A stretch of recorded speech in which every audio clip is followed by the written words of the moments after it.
Min man dog, men innan han dog bar jag redan på hans bästa väns barn.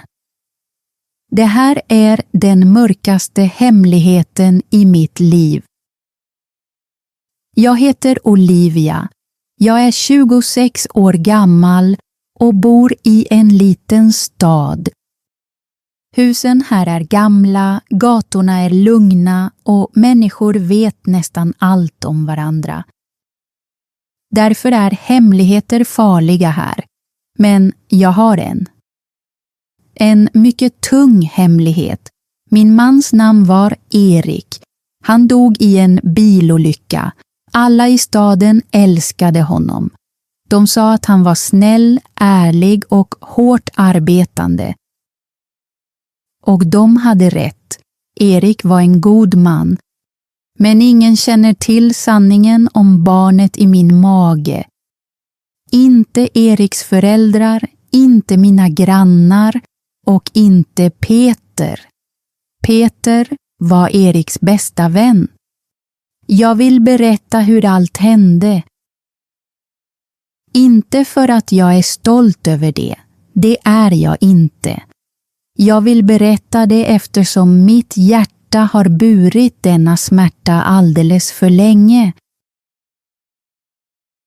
Och det här är en berättelse om kärlek, ensamhet, svaghet och ett misstag som förändrade hela mitt liv. Låt mig börja från början. Jag träffade Erik när jag var 20 år gammal. Han arbetade på banken i vår stad. Jag arbetade i en liten blomsterbutik nära huvudgatan. Jag älskade den butiken. Jag älskade doften av rosor. Jag älskade de starka färgerna. Jag älskade att göra vackra buketter åt människor. En eftermiddag kom Erik in för att köpa blommor till sin mamma. Han var artig och lite blyg. Han hade ett vänligt leende och när han pratade kände jag mig bekväm med honom. Efter den dagen kom han tillbaka igen, sedan igen. Först sa han att blommorna var till hans mamma. Men senare förstod jag sanningen.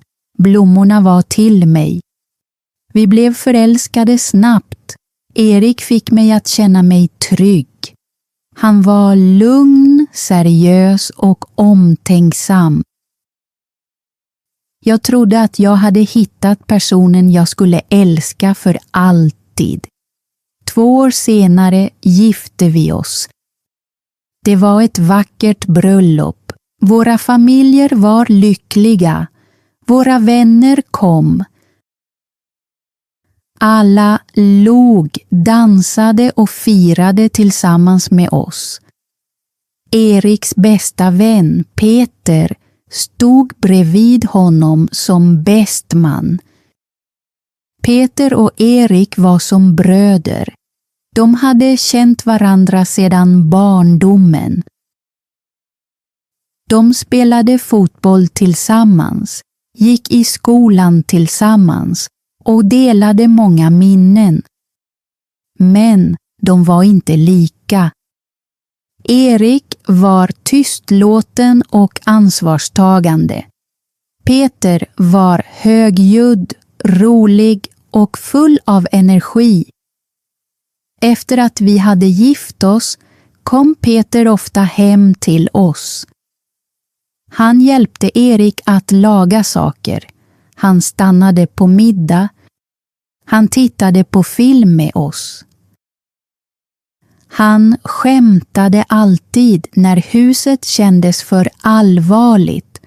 Jag tyckte om Peter, men bara som en vän. Jag såg honom aldrig som något mer. Erik var min man. Erik var mitt liv. Men äktenskap är inte alltid enkelt.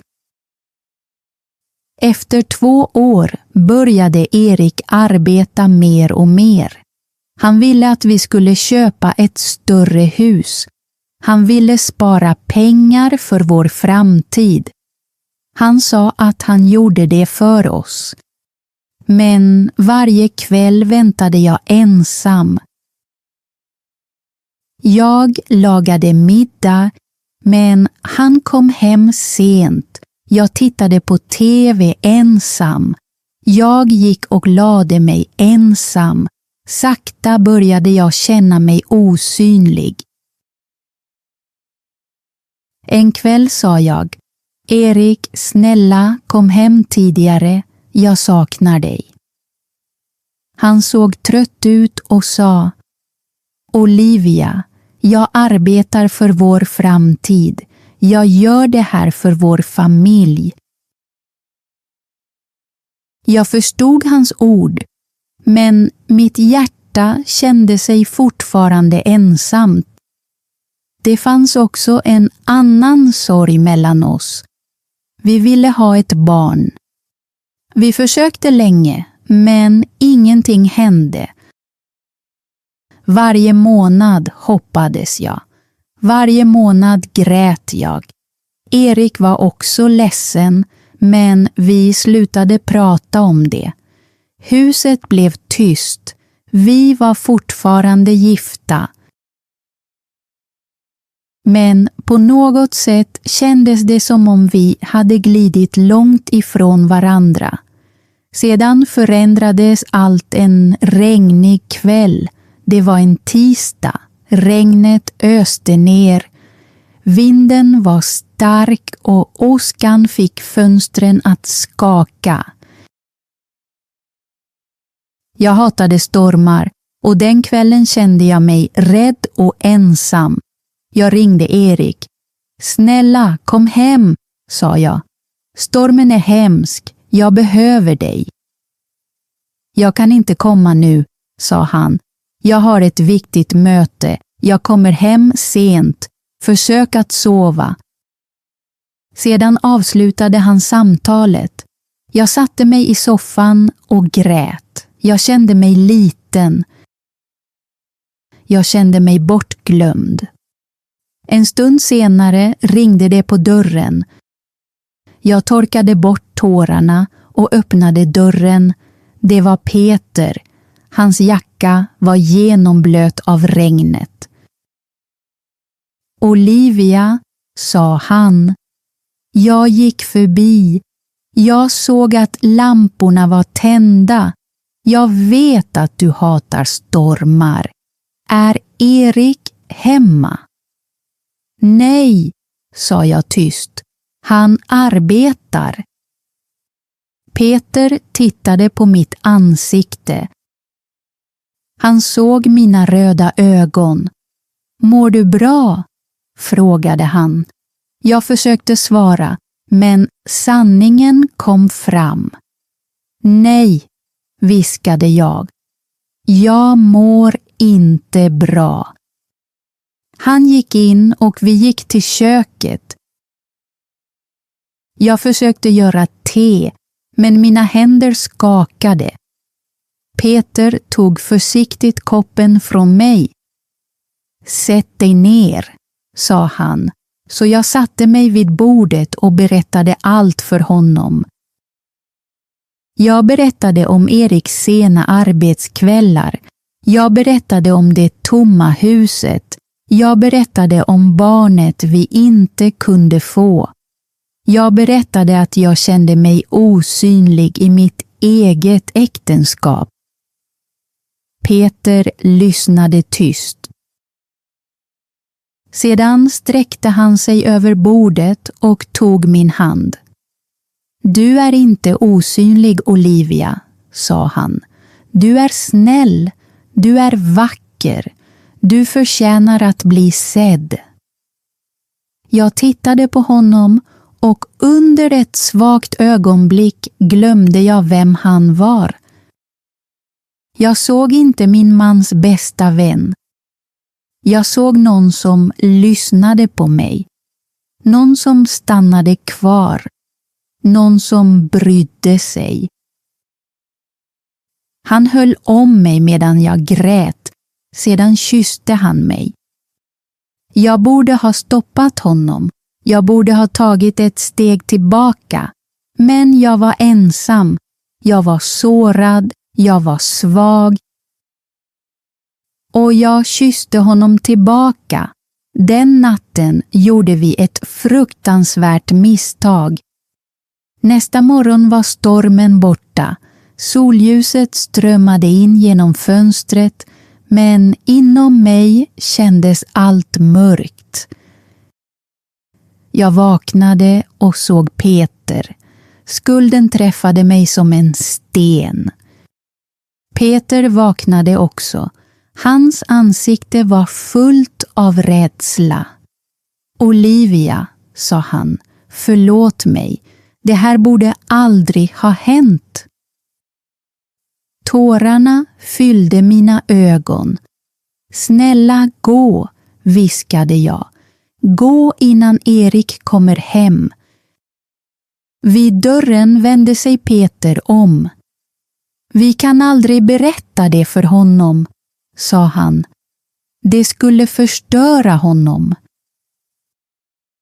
Jag vet, sa jag. Snälla, gå.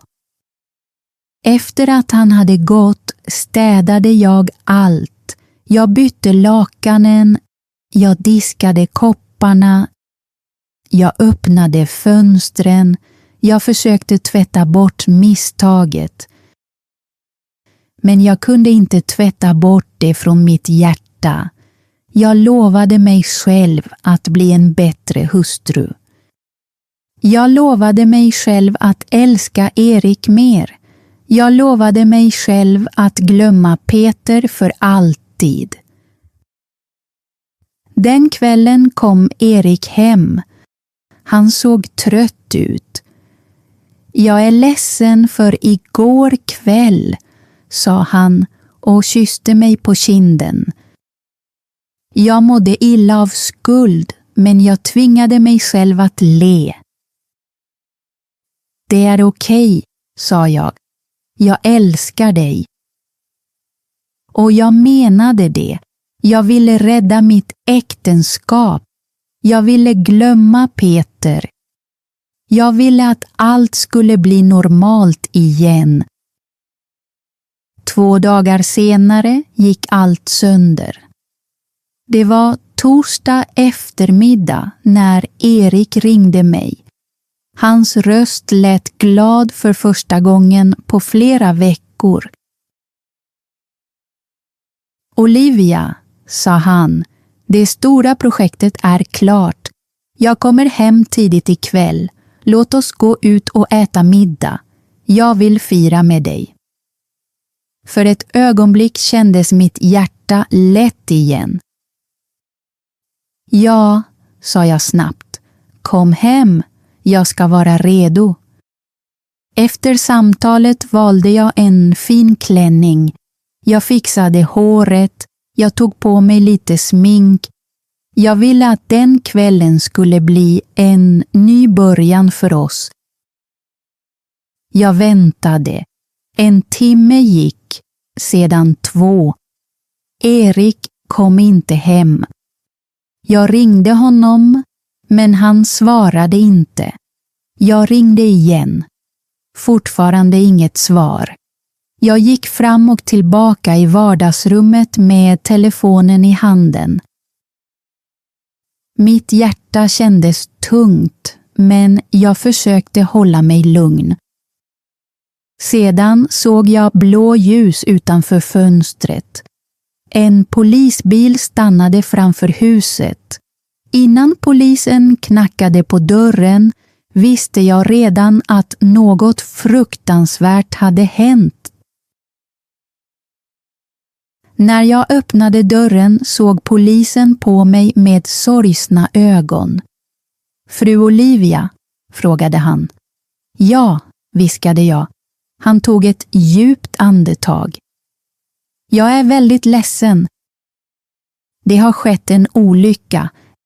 En lastbil körde in i er makes bil. Han överlevde inte. Rummet försvann omkring mig. Jag föll ner på golvet och skrek. Erik var borta. Min man var borta.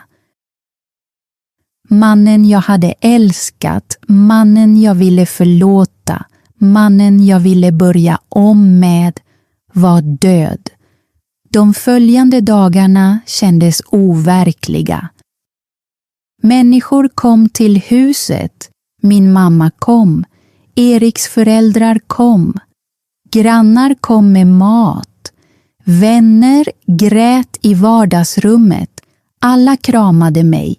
Men jag kände mig tom inombords. Peter kom också.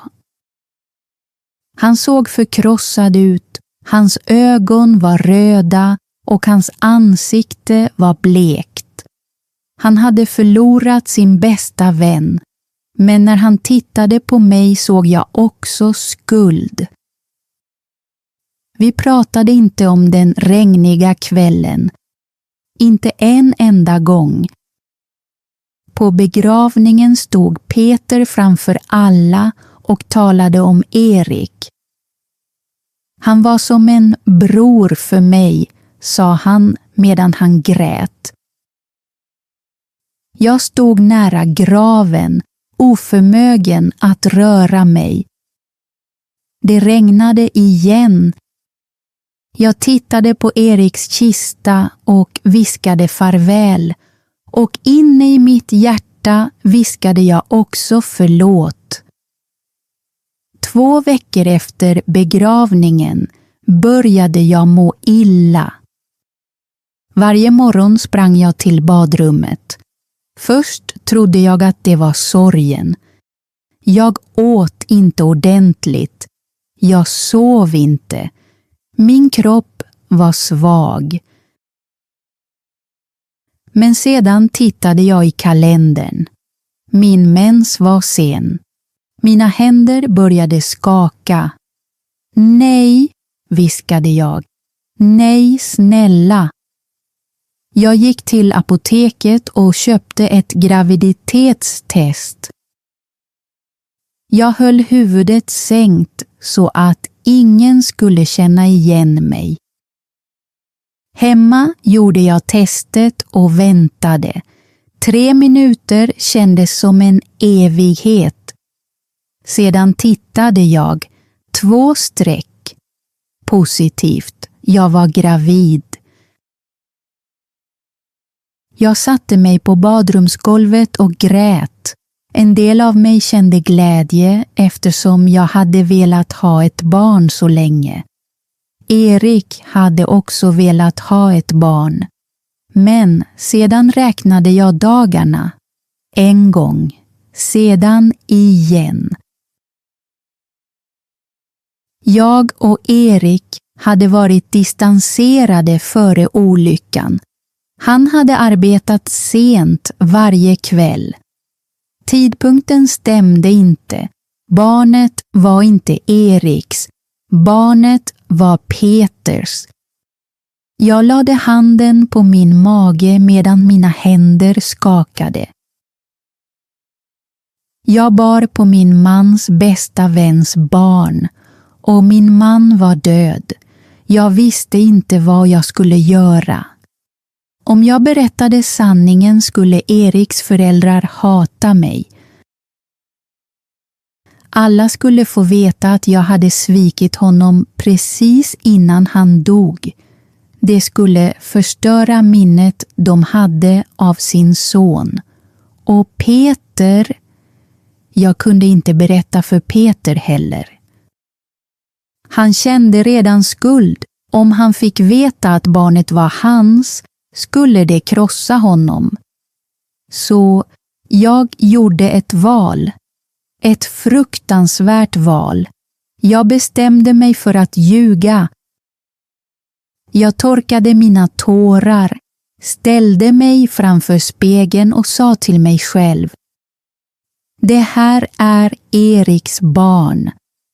Först berättade jag för min mamma. Mamma, sa jag är gravid. Hon började gråta och kramade mig hårt. Åh, Olivia, sa hon. En del av Erik finns fortfarande kvar hos oss. Det här är ett mirakel. Hennes ord skar i mitt hjärta, men jag log. Sedan berättade jag för Eriks föräldrar. För första gången sedan olyckan log de. Ett barnbarn, viskade Eriks mamma och rörde vid min hand. Tack, Olivia.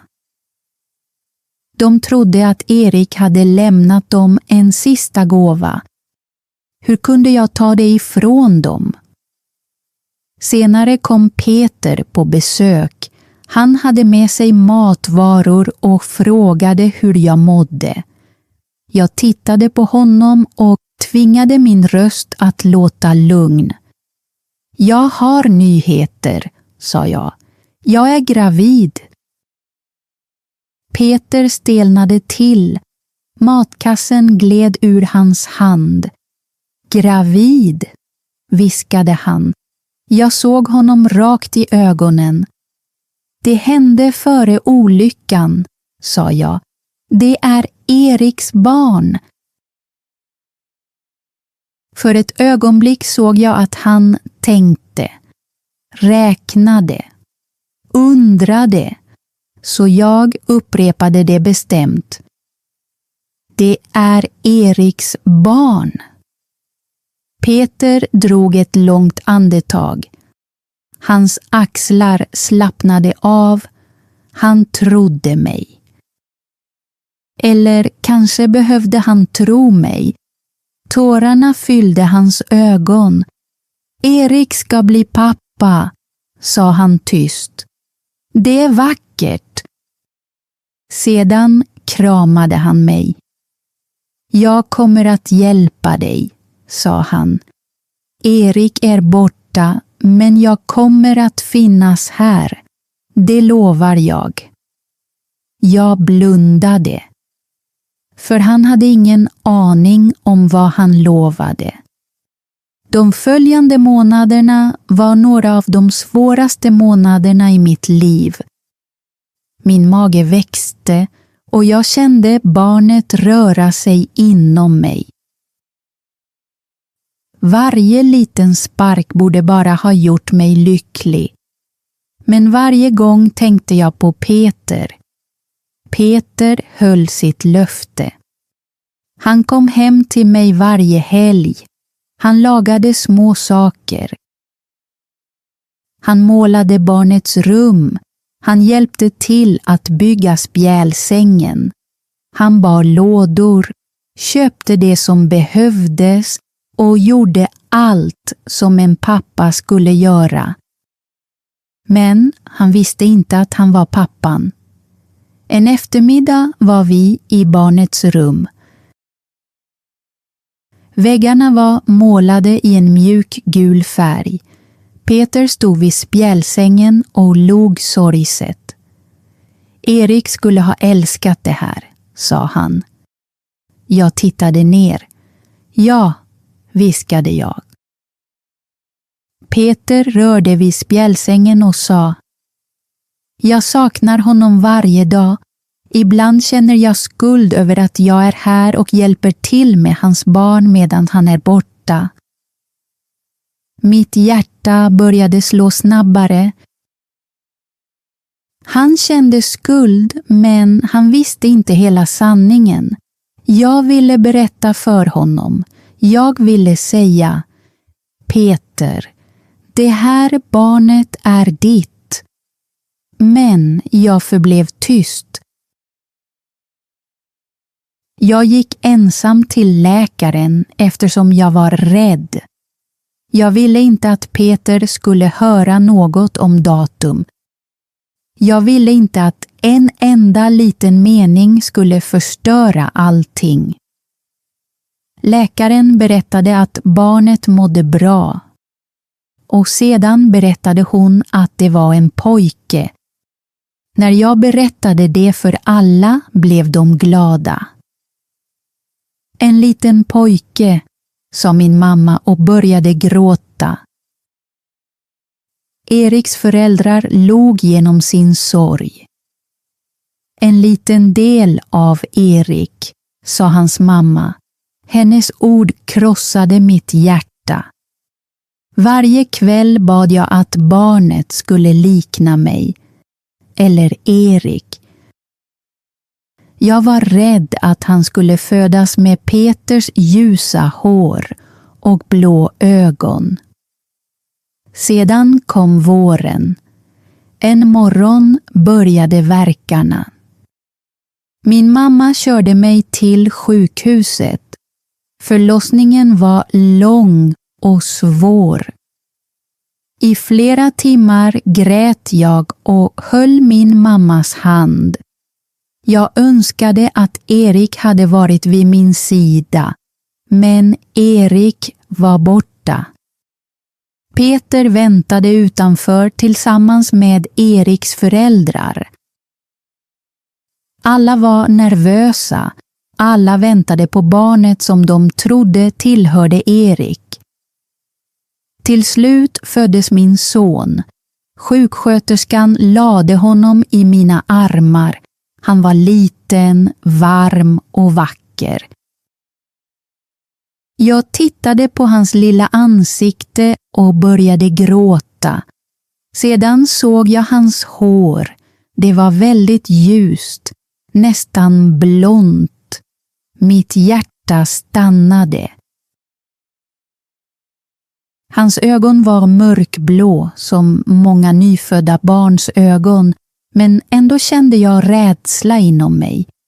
Han liknade Peter.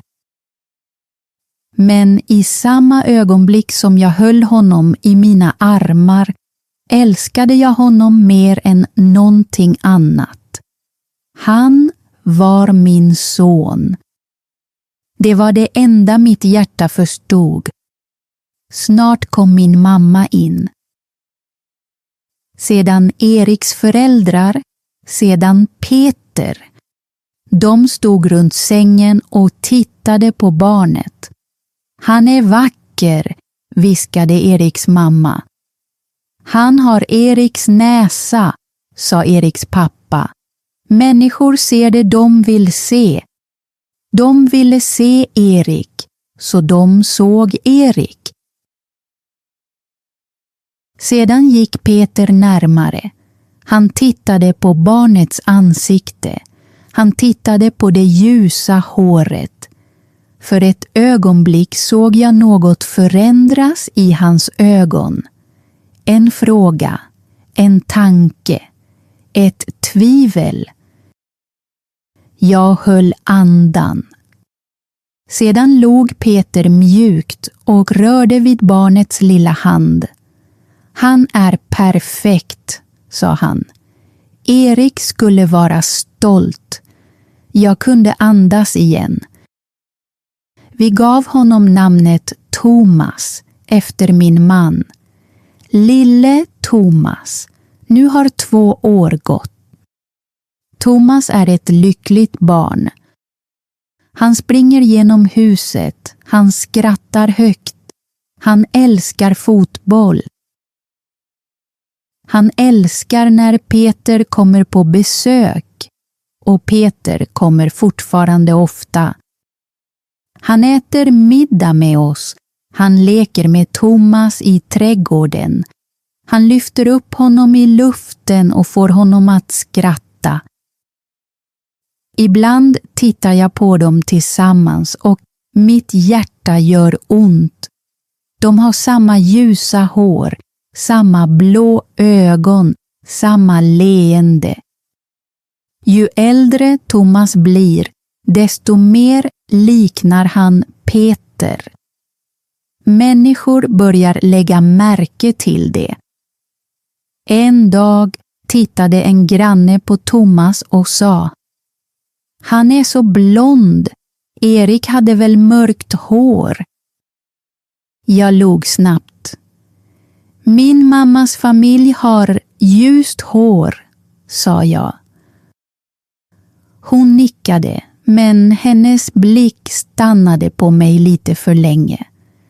Efter det gick jag snabbt hem och höll Thomas nära intill mig. Hur länge kan jag dölja det här? Ibland kommer jag på Peter med att stirra på Thomas. Hans ansikte blir tyst och allvarligt som om han försöker förstå något. Men han frågar aldrig. Kanske vet han. Kanske är han rädd för att få veta. Jag lever med den här hemligheten varje dag. När jag ser på min son känner jag kärlek, men jag känner också skuld. Jag ljuger för Eriks föräldrar. Jag ljuger för Peter. Och en dag kanske jag måste ljuga för Thomas också. Han kommer att fråga om sin pappa. Jag kommer att visa honom bilder på Erik. Jag kommer att berätta att Erik var snäll. Jag kommer att berätta att Erik skulle ha älskat honom. Och Peter kommer fortfarande att finnas där, leende som farbror Peter. Ibland undrar jag om jag gör rätt. Om jag berättar sanningen kommer många hjärtan att krossas. Eriks föräldrar kommer att förlora den sista delen av sin son. Peter kommer att få veta att han svek sin bästa vän. Thomas kommer att växa upp med förvirring. Men om jag förblir tyst får alla behålla en vacker berättelse. Så jag behåller hemligheten. Jag är änka, jag är mamma. Och jag är en lögnare. På kvällarna när Thomas sover står jag ibland framför Eriks fotografi. Förlåt mig, viskar jag. Jag gjorde ett fruktansvärt misstag. Men jag älskar det här barnet och jag ska uppfostra honom till en god människa. Jag vet inte om Erik kan höra mig. Jag vet inte om han skulle förlåta mig. Livet är inte alltid enkelt. Ibland gör goda människor dåliga val. Ibland lever kärlek och skuld i samma hjärta. Min son vet ingenting om detta. Han vet bara att han är älskad. Kanske räcker det för tillfället. Jag heter Olivia. Det här är min hemlighet. Och det här är sanningen som jag bär med mig varje dag. Kärlek är inte alltid enkel. Livet är inte alltid rättvist. Men när jag ser min son le, vet jag att jag måste fortsätta framåt. För hans skull ska jag vara stark. För hans skull ska jag överleva. Det här är slutet på min berättelse, men för min son är det bara början. Tack för att du tittade på hela berättelsen. Om du stannade kvar ända till slutet uppskattar jag det verkligen. Olivias berättelse lär oss något viktigt. Livet kan vara komplicerat och ibland bär människor tunga hemligheter i sina hjärtan. Men kärlek, mod och ansvar kan hjälpa oss att fortsätta framåt. Nu har jag en liten övning till dig. Dagens svenska ord är hemlighet. Skriv en enkel mening i kommentarerna med ordet hemlighet. Till exempel, jag har en hemlighet. Eller, alla har en hemlighet. Berätta också, tycker du att det alltid är fel att hålla en stor hemlighet? Ja eller nej? Om den här berättelsen hjälpte dig att träna svensk hörförståelse. Prenumerera gärna på Swedishy Tales för fler enkla svenska berättelser. Fortsätt lyssna, fortsätt öva och vi ses i nästa berättelse. Hej då!